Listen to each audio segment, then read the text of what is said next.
আপনারা যদি সুন্দরবন যেতে চান তাহলে আপনার সামনে একটা ব্রিজ পড়বে, যেটা হচ্ছে ঐতিহাসিক বাঁশের সেতু।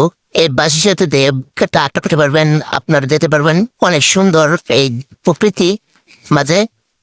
এই দেখতে পাচ্ছেন অনেক লোক। আমরা কিন্তু 0 পয়েন্টের দিকে যাচ্ছি। এই 0 পয়েন্ট এখানে অনেক লোক। আমরা এখানে কিন্তু ওই পারে পার করে আপনাদেরকে দেখাবো। অনেক সুন্দর পরিবেশ। এখানে আসার পরে আপনারা দেখতে পারবেন নৌকা আছে, নৌকা দিয়ে আপনারা কিন্তু পার হতে পারেন। ভাড়া 50 টাকা করে নিবে জন প্রতি। ওইদিকে গিয়ে কিন্তু অনেক মজা আছে। ওই দিকে বর্ডার ঘাট, আমাদের ওটা কিন্তু বাংলাদেশ। ওদিকে বেড়াতে হবে নৌকা দিয়ে গিয়ে, কিন্তু অনেক বেড়াতে হবে।